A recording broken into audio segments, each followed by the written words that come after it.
Add some fun, Subtract the stress, multiply your knowledge, and divide the confusion! Welcome to Math Matters, the podcast where numbers come alive. I'm Geraldine V. Margate together with Aizal Mendoza, Jaydan A. Bugayong. Come and join us as we dive into the fascinating world of mathematics. Go get your drinks, sharpen your mind as we up and you listen to our stories. Let's start our conversation by picking some questions here in our magic tub. Yes, first question.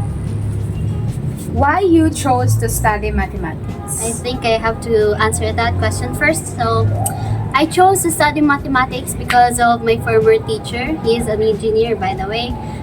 He inspired me to follow the love that I have for mathematics because when I was in my senior years, I thought I was able to let go the love that I have for math, but I was wrong because of that one contest which I don't really want to join.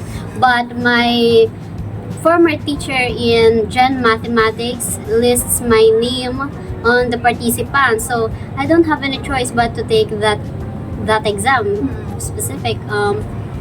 I was shocked because I won first place, and that made me into division level. And that moment, I realized that I should not let go mathematics because I believe in the saying that you should not let go on the things you once loved. I chose to study mathematics because ever since I was a child, I already love mathematics, and it is the only subject that I find really interesting. When it comes to other subjects kasi, I find myself struggling, especially I'm not good at memorization and constructing essays or paragraphs. Also, I don't have passion in other subjects, unlike math where I find the love in numbers. When I entered my high school years, my love for mathematics didn't change at all because as we grow older, the subjects are getting more harder or the topics that we consume are getting more complicated. That's why I developed a love and hate relationship with mathematics. But my love for mathematics always prevailed. So, mathematics is hard subject, but Yeah. there is more something about it that keeps me interested, like how numbers can be seen everywhere and how mathematical problems work or how the formulas can be solved. For example, the times table, diba? Oo. That's mathematics. Yeah. Because of patterns. For me, not to brag, but actually when I was in elementary, I noticed that I find math as an easy subject. So, I rather solve problem numbers rather than read sentences or paragraphs with complex words. We all do naman, di ba? Yes. So, additionally, my teachers back then are really good at teaching math stuff like your engineering teacher. So, are one of the factors that why I chose mathematics. They inspire me, showed me what mathematics contribute to our daily lives, and then probably they make me fall in love with mathematics more. Diba? I also consider mathematics as one of my strengths as well as weakness because as I said earlier, I find it easy, but of course, as a math major, we also find it challenging. Yes. However, even if we felt challenged, even if I felt challenged, as long as we are passionate, we Yes. are happy doing it, we felt excited when dealing with it, there's always a will to make these challenges become to achievement. Diba? So, to simply put it in words, I enjoy dealing with mathematics and I love mathematics. That's why I study mathematics.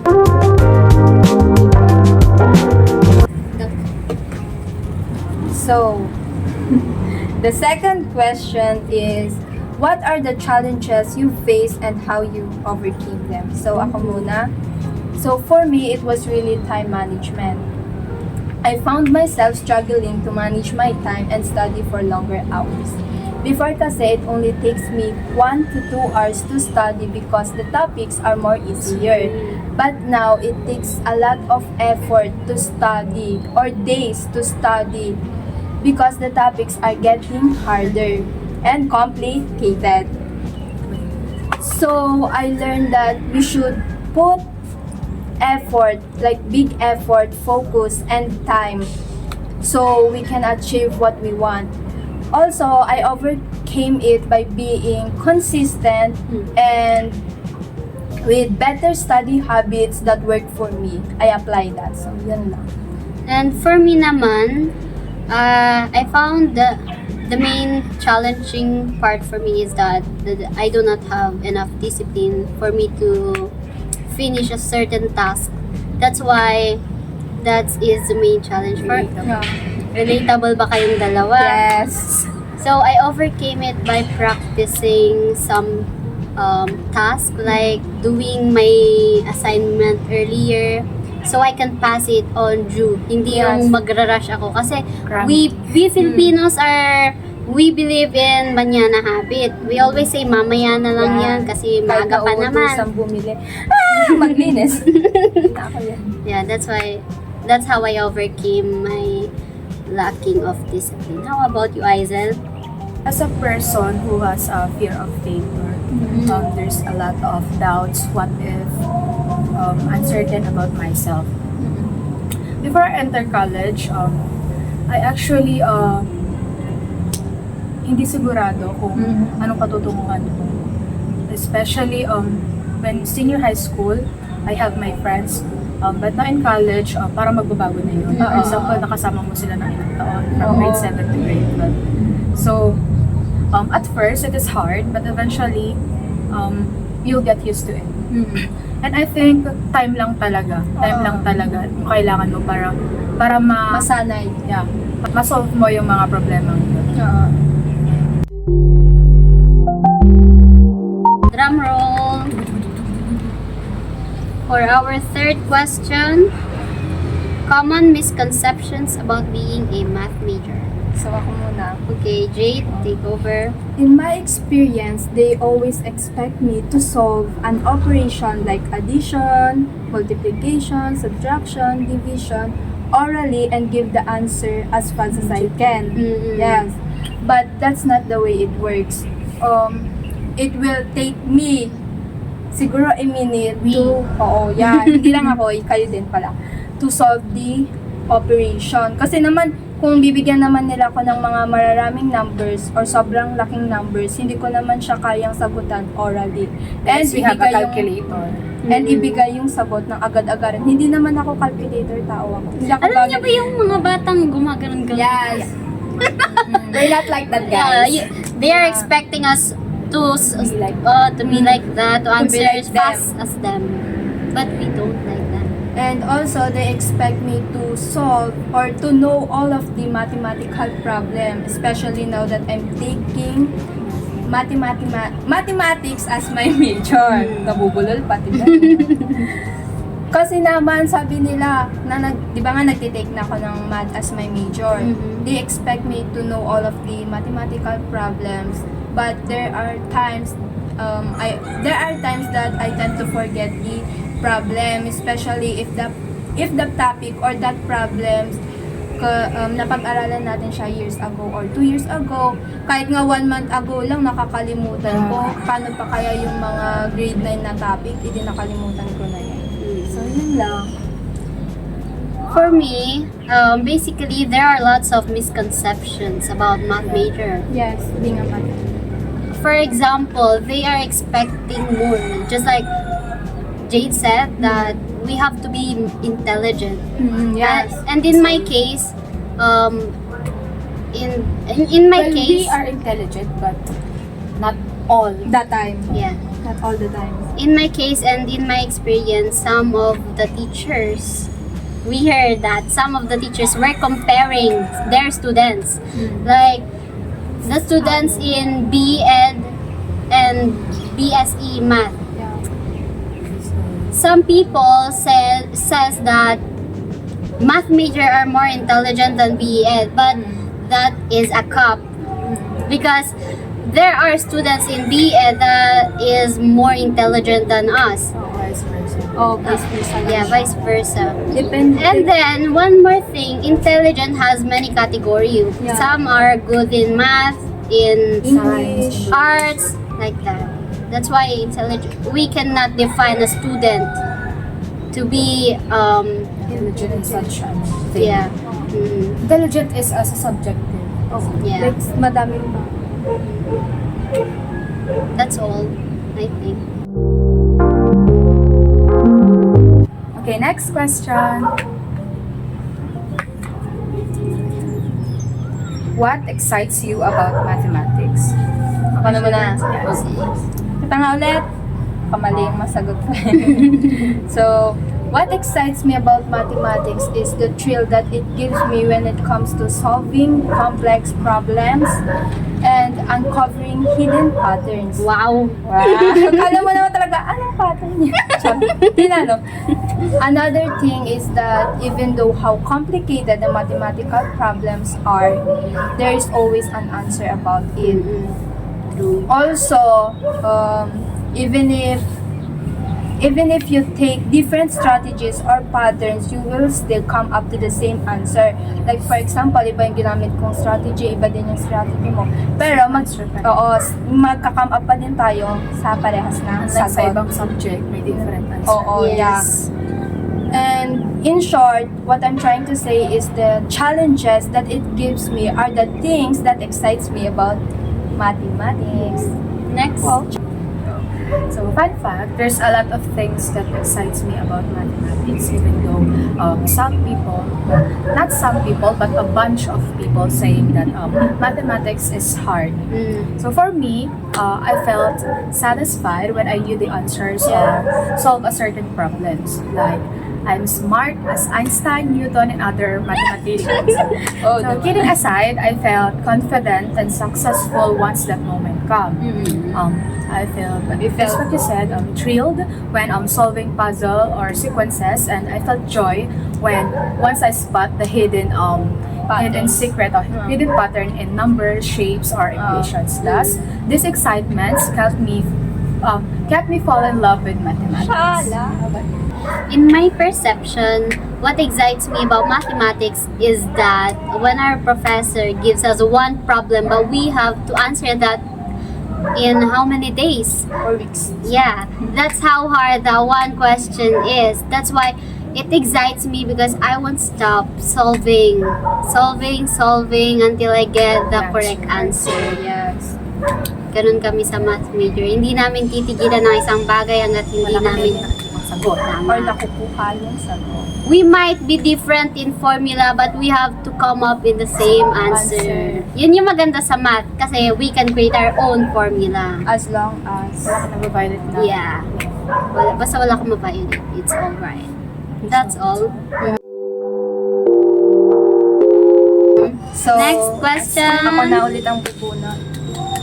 Drum So, roll. the second to the last question is, what are the advices you can give for students considering a mathematics degree? So, for me, the advice that I can give for students considering a mathematics degree is that if you love Yes. If you love challenges, then you may consider mathematics as your degree or major. I know that math is hard and that is for a fact naman. Alam naman natin lahat yan, Yes. especially the three of us. Mm-hmm. If you want thrill in your life, then you may choose or you may consider choosing mathematics as your degree or major. Remember, always choose what you truly love and enjoy doing so you won't have regrets. For me kasi, kung anong talagang nilalaman ng puso mo, yun ang piliin mo na course or degree. Kasi kung hindi mo naman mahal yung isang bagay or yung mahal yung ginagawa mo, feeling ko hindi ka magsasucess eh. Parang may maghihinder sa'yo sa bagay na yun. Parang, kumbaga yung path mo is paliko-liko ka, oo. Like, kasi hindi mo alam kung ano talaga yung gusto mo. Best example dyan is yung if your parents want you to become an engineer. Yeah. You want to become eduk students. If susundin mo yung gusto nila, parang may regret ka ganun. Parang may hirapan ka din. Kasi hindi nga yung gusto May what Hindi ifs mo yun ka. yung passion. Hindi yun yung passion. passion mo. Yeah. Next. For me, my advice for incoming students, I want them to learn how to love what they are doing because we don't have, just like me, I don't have any choice to choose my course because the course here in TAU are limited. I want to be a civil engineer at first, but I didn't pass in TSU and entrance examination. That's why my second choice is BSE major in math because it is connected to what I love, which is math.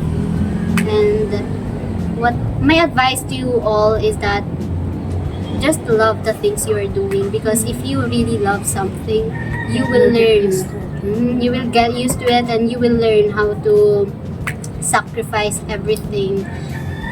If you learn to sacrifice, you have to focus. Consistent. Yeah, to be consistent, just like that. Kasi you will not go as far as you can go if you really don't want That, a thing and if you don't put love on it. yes. That's all. Honestly, being an edit student is not my first choice at all. My first and second choice are being an accountant and engineering respectively. However, even though edit student is not my first choice, it's still my choice. What I'm trying to say is that your other choices, as long as you want and you love that choice. Plus, there's no difficult nor easy subject at all. It's just that it depends on the person ability and skills that she has. Thus, my advice for my co-students right there, considering mathematics as your degree, go for what you want and what you love. As long as you are interested with mathematics and you think mathematics is your edge, then you are in the right path. Padayon our future educators, padayon our future math majors. Yes. Our last question, last but not the least. Opportunities and careers that await math graduate. So, lalayo pa ba naman tayo? Siyempre, pagiging teacher na yan. Especially that we are taking Bachelor of Secondary major in Mathematics. Aside from that, we can also become a businessman or businesswoman with a degree in mathematics or major in mathematics because it helps you to manage your money wisely. And for me, that's a big advantage, knowing how numbers works really, or knowing how numbers work gives you an edge in handling finances and making smart decisions or right decisions. I guess math graduates could be an engineer. Other than that, you can also work in office, in banks, accounting, and even you could also be Statistician. statistician. Yes. Alam naman natin lahat nung nagre-research siya, nung mahal ng bayad sa mga statistician, di ba? Aside from that, you can also be a tutor. Yes. So, maraming opportunities na And careers na await sa'yo. naghihintay Once you, sa mga graduates. Bali yung mga nabanggit namin are just some opportunities and career for That we those know. math graduates. But pero hindi natin alam, malay nyo, di ba? May iba pang nag-a-awaits for those math graduates. So, wala na tayong natitirang mga questions. So, gusto ko lang itanong, what are your favorite topics in mathematics? Ikaw na mauna, Isay. Ang hirap niyan. So, favorite topic ko this college, siyempre, geometry. Wow naman. Kasi Alas ng geometry. For me kasi, I find geometry as an easy topic for mathematics since meron siyang rule. For example, yung mga theorems, once you knew all the theorems, you knew na how to prove problems. Pero guys, patay na kami sa geometry siya. Easy niya lang yun eh. Well, we all have different strengths and weaknesses. Sabi nga nila, every person has different weaknesses and strengths because that's make a person distinct from each other. So, for me, my favorite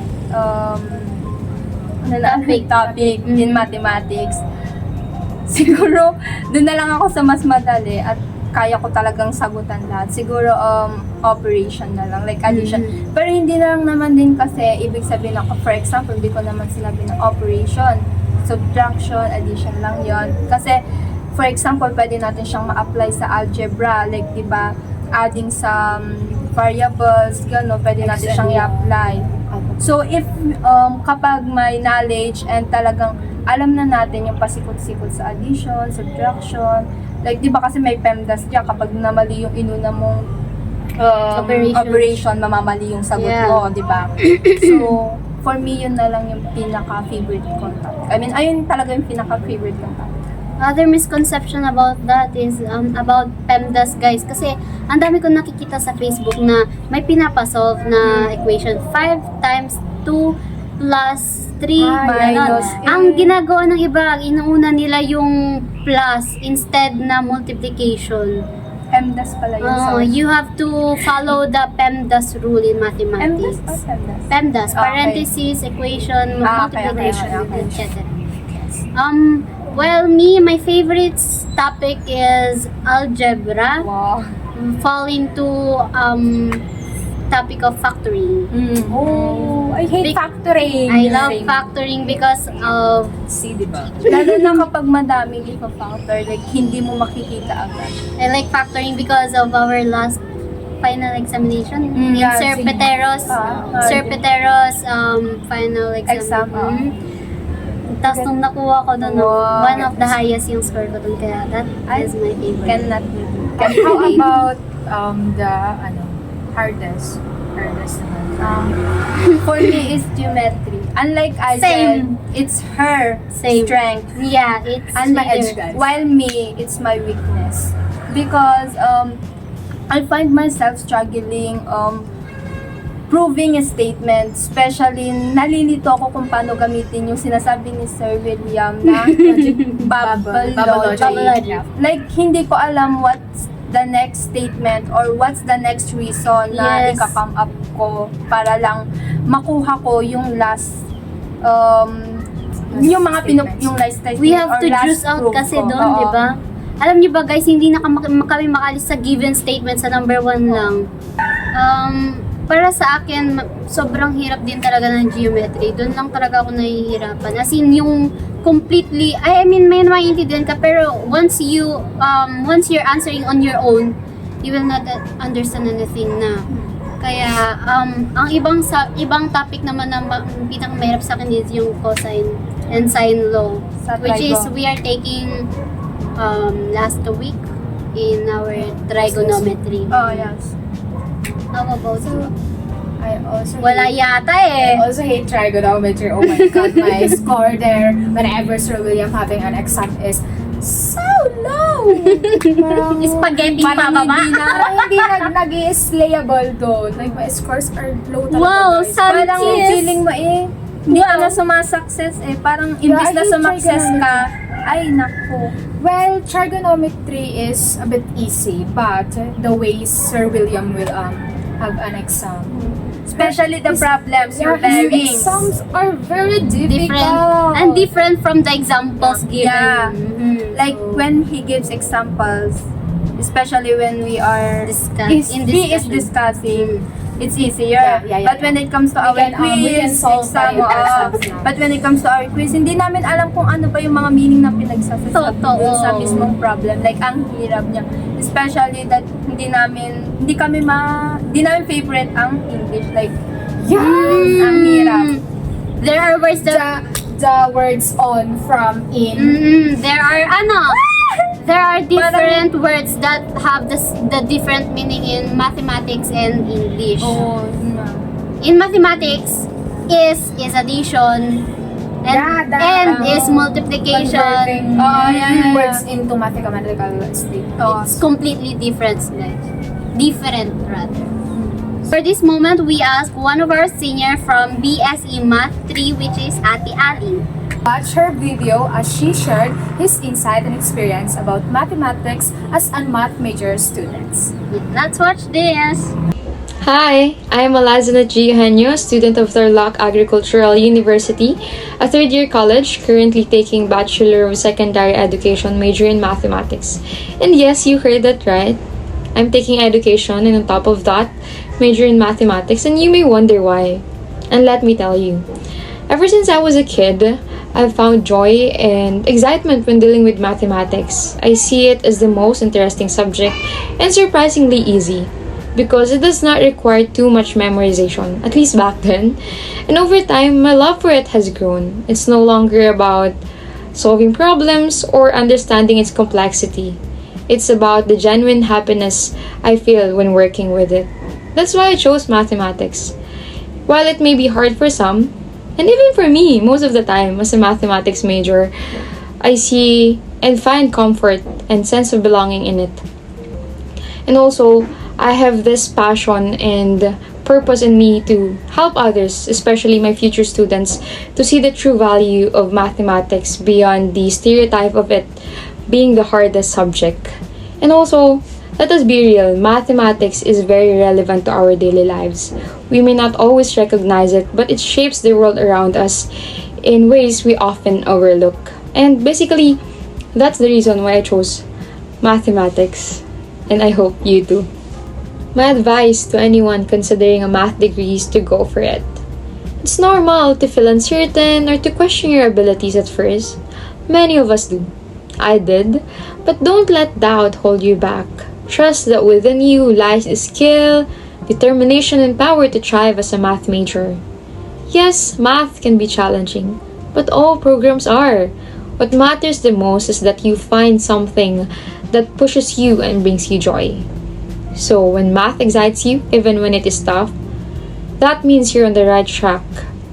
So please, believe in your potential, push yourself gently but consistently, and most importantly, be kind to yourself along the way. Whisper affirmations, celebrate small wins, and keep showing up no matter how hard it gets.